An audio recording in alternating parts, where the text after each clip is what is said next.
Super. Nous allons continuer par juste partager un peu l'expérience de quelques distributeurs. Et on vient d'avoir un couple qui est entré chez nous il y a juste quelques mois, avec une longue expérience aussi dans le marketing de réseau. Je vous présente Mylène Kero et Alexandre Bélat.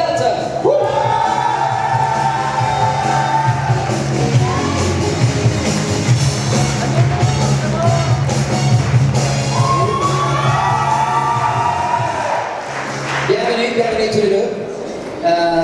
Peut-être si on peut juste commencer avec votre background, parce que je sais que vous avez pas mal d'expérience dans le marketing de réseau. Alors, monsieur, your background. Vous m'entendez? Ouais.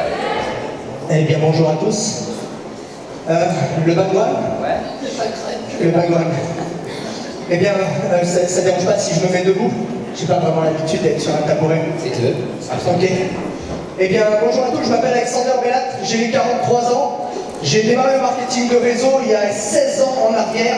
Donc c'était en 2001. À cette époque-là, j'étais chauffeur de bus à la RATP et je faisais du taekwondo à haut niveau. Donc j'avais rien à voir avec cette industrie puisque j'ai un BEP en électronique et un niveau CAP en mécanique automobile. Bref, en fait, j'ai démarré comme client. D'accord? Donc c'est une amie à moi qui, pendant 6 mois, et j'ai beaucoup aimé en fait ce qu'il a dit tout à l'heure, il y a un diamant qui a expliqué un truc, c'est qu'il a été voir quelqu'un et il a fait le suivi, il a fait le suivi. C'est ce que cette personne en fait a fait avec moi, parce que pendant près de 6 mois, son business ne m'intéressait pas. D'ailleurs, je trouvais ça bizarre, je croyais que c'était même une secte, bref. Donc peut-être vous avez ce genre de réflexion. Et au bout de 6 mois, en fait, elle a changé son approche, elle m'a parlé des produits et elle m'a demandé en fait de lui rendre un service. Est-ce que tu veux bien utiliser mes produits parce que tu prends déjà des compléments alimentaires, tu prends déjà de la protéine, et quand tes produits seront finis, est-ce que tu veux bien essayer les miens? Et c'est ce que j'ai fait en fait. Et elle m'a dit voilà, je vais faire le suivi, donc, et les produits sont satisfaits ou remboursés sous 30 jours. Alors j'ai cédé, ok? Et donc j'ai testé pour 2 choses. La première chose, j'allais lui prouver que son business ne marchait pas. J'allais lui expliquer qu'il ne fallait pas faire ça. Ensuite, la deuxième chose, j'allais utiliser les produits gratuitement et à la fin du mois, j'allais me faire rembourser. Et donc, j'avais gagné un mois de produits. Et le problème, c'est qu'au bout du 3e jour, je me réveille avant le réveil. Et au bout du 7e jour, ça a complètement changé ma vie. D'accord? À partir de ce moment-là, ça fait 16 ans que j'utilise les compléments alimentaires. Et ce qui a fait la différence, c'est un événement, en fait, comme Salt Lake City. Parce qu'au bout de 3 mois, j'ai été voir justement une convention internationale où il y avait 25 000 personnes. Et moi, ce qui m'a déclenché, c'est les Mexicains. Les Mexicains sont extrêmement puissants. Je pense qu'on peut encore faire un tonnerre d'applaudissements à Eduardo Barreto et à tous les Mexicains qui sont ici, parce qu'ils sont incroyables! Franchement, écoutez, il faut vraiment comprendre une chose, c'est que leur salaire moyen est à $200. D'accord? Le salaire moyen, c'est $200 par mois, tous les mois, c'est $200. Oui? Et bien vous pensez que leurs produits sont 5 fois moins chers qu'ici? Pas du tout. Le Autoship, c'est presque $200. C'est la même chose qu'ici. Donc la question qu'il faut se poser, c'est comment est-ce qu'ils font pour faire ce type d'événement? Chaque semaine, monsieur Edouard Barreto part devant des salles remplies comme ça pour de personnes qui découvrent l'activité. Je pense qu'on peut faire un grand tonnerre d'applaudissements encore une fois à ce monsieur. Vraiment. Et voilà ce qui s'est passé. Et quand je suis revenu de cette convention, j'ai démissionné de la RATP. Pourquoi? Parce que le premier mois, j'avais gagné 500 € de revenus sans rien avoir compris. Vous l'avez compris, c'est pas le hasard, j'en reviendrai tout à l'heure. Ensuite, le deuxième mois, c'était 1 200 €. Et le troisième mois, c'était 1 800 € sans rien avoir compris. Vous savez comment? C'est mes clients qui m'ont ramené d'autres clients. Et quand en fait, à temps partiel, vous gagnez 1 800 € et à temps plein, vous travaillez comme fonctionnaire pour 1 500 €, et bien la décision est rapide à faire. Et à la fin, j'ai démissionné et je me suis lancé dans le marketing de réseau de manière professionnelle. Et ça a été une moyenne de revenus pendant près de 2 ans à 2 500 € par mois, tous les mois, et je n'avais pas encore commencé le recrutement. Le recrutement, j'ai commencé à l'utiliser 8 mois plus tard. Et 8 mois plus tard, j'ai fait ce que tous les leaders ont expliqué ici. J'ai parlé à ma liste. J'ai contacté une amie. Et j'en ai parlé, j'ai contacté une deuxième amie, et je lui en ai parlé. Et c'est comme ça que j'ai commencé à construire mon réseau. D'accord? Tu veux expliquer? Alors, pour ma part, eh bien, écoutez, moi j'ai reçu un appel un jour d'un ami qui voulait du bien. Et cet ami m'a dit, écoute, voilà, je lance une nouvelle activité, est-ce que tu veux venir voir, assister? Je lui ai dit, quoi? Moi, ces trucs-là? C'est une secte? Tu es fou? Moi, jamais! Vous connaissez des gens comme ça? Non, je repose la question. Est-ce que vous connaissez des gens comme ça? Plus négatif que moi, il n'y avait pas, d'accord? Donc il a pris 3 mois, cet ami qui me voulait du bien, pour me convaincre à m'asseoir dans une salle. Et en fait, il a eu raison d'insister parce qu'il m'a mis au premier rang, en plus, j'avais pas le choix de me barrer, hein, j'étais obligée de rester là, les gens se levaient, applaudissaient, j'étais obligée de vous lever aussi, hein, c'est pas le choix. Et à un moment donné, je me suis dit non, franchement, si j'arrive à avoir ne serait-ce que 10% de ce que ces gens gagnent, ce sera déjà pas mal. Donc, j'ai commencé l'activité, tant bien que mal, et ce qui est assez intéressant, c'est que le premier mois, j'ai vraiment cartonné, j'ai fait beaucoup d'argent, j'ai fait 0 €. Le deuxième mois, 0 €. Ok. Donc là, je me suis dit, attends, c'est pas des acteurs qui étaient sur scène, est-ce que vraiment on gagne de l'argent? Donc j'ai appelé mon parrain, j'ai commencé à lui dire, bon, comment on fait pour se faire rembourser les quelques produits que j'ai commandés? Parce que là, le business n'a pas l'air de fonctionner. Et là, à ce moment-là, en fait, le parrain est arrivé sur son cheval blanc et donc m'a aidé à justement comprendre l'activité et à me former. Et en fait, on a coutume de dire dans cette activité qu'il faut se coller au parrain. J'ai dû trop me coller parce que c'est devenu mon mari. Super, très bien. Merci beaucoup. Merci beaucoup. Ça va pas arriver à tout le monde, hein. Parce que les mecs, ils se disent, hop, j'aurais dû prendre un autre parrain. Ok, donc appelez-vous, surtout si vos femmes sont à la maison, donc non, hein. Ça arrive une fois là. Ok, donc, waouh. Mais donc, maintenant avec votre expérience là, quelles sont les clés, les actions clés qu'il faut faire pour réussir en marketing de ressources, selon vous? Écoutez, aujourd'hui, il y a quand même eu énormément de secrets. Franchement, c'est une journée exceptionnelle. Beaucoup d'éléments ont été dits. Et ce que je pourrais rajouter, en fait, c'est qu'il faut vraiment se professionnaliser dans ce métier. Il faut vraiment apprendre. On a coutume de dire traitez-le comme un business. Non, je vous dirais traitez-le comme un job. C'est un métier. Ça s'apprend. Il faut que vous appreniez à inviter. Il faut que vous appreniez à faire des présentations. Il faut que vous appreniez ça. Au départ, quand moi j'ai démarré, je peux vous dire que parler à quelqu'un, c'était super difficile. Est-ce que vous allez transpirer dans vos premières présentations? Ah, c'est clair que oui. Est-ce que vous aurez plus de voix à un moment donné? Ah oui. Est-ce que vous allez avoir du stress à lever le téléphone parce qu'à un moment donné, il commence à peser au moins 10 kilos à force de prendre des refus? Oui. Mais c'est le seul moyen pour vous de vous former. On pourra vous parler jusqu'à demain matin de voilà ce qu'il faut faire, ce qu'il ne faut pas faire. Mais en réalité, le vrai travail commence dans la salle d'entraînement, quand vous êtes en face de la personne. Donc ça, c'est une première chose. L'autre clé, c'est de ne jamais abandonner. Quoi qu'il arrive, quoi qu'il advienne, continuez. C'est pas grave qu'on vous mette des portes, qu'on vous mette des plans galères, entre guillemets. C'est pas grave. Ça fait partie de notre métier. On l'a tous connu et on le connaît encore. D'accord? Donc vraiment, ne jamais abandonner. Ne soyez pas jaloux non plus de la réussite des autres. Les personnes que vous voyez sur scène, ça doit vous inspirer. Parce que c'est des gens qui ont démarré comme vous à un moment donné. Ils ne savaient pas du tout de quoi ils parlaient. Et pourtant, ils ont continué. Donc vraiment, si c'est ces 3 conseils que je pourrais vous donner, plus tout ce qui a été dit par le club des membres des millionnaires, franchement, j'adore vos vestes. J'ai vraiment envie de les essayer pour m'imaginer, me projeter. La vue, elle aime les vestes, hein. C'est sa passion. Il faut, elle a dit, je veux comme ça. Ok, on a fait un grand... Merci Mylène. On continue donc avec les pièges. Quels sont les pièges qu'il va falloir éviter pour ne pas rater son exercice-là? Les pièges, tu veux en parler, Mylène?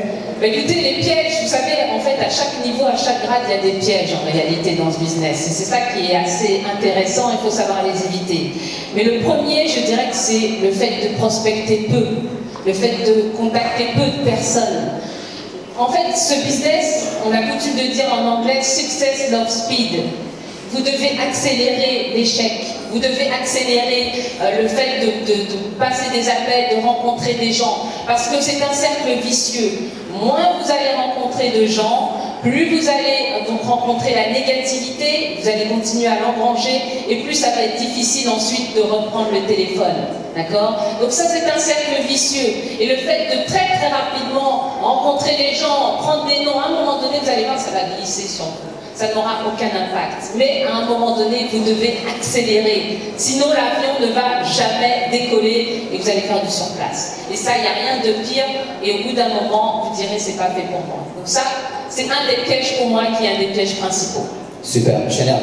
Donc, ok, on vit dans un temps, je trouve qu'il y a beaucoup de développement. On a parlé ce matin d'innovation radicale. Et là, il ne s'agit pas du tout seulement des produits, mais aussi des produits de business models. On parle beaucoup, on est venu de taxis, maintenant il y a le Uber par exemple, avant il y a seulement des hôtels, auberges, etc. Maintenant il y a aussi Airbnb. Et je suis persuadé aussi que l'industrie de marketing de réseau va aussi bien sûr évoluer et se développer. Avec votre expérience là, qu'est-ce que vous en pensez? Qu'est-ce que vous voyez? Qu'est-ce que si vous regardez en avant vers le futur, qu'est-ce que vous voyez là pour le marketing de réseau? Ok, en fait, en 16 ans, il s'est passé vraiment beaucoup de choses. En réalité, donc, il faut savoir que c'est le meilleur moment pour démarrer le marketing de réseau aujourd'hui parce que c'est devenu une évidence. Quand je parle de marketing de réseau, je parle bien entendu des sociétés 100% légales. Hein.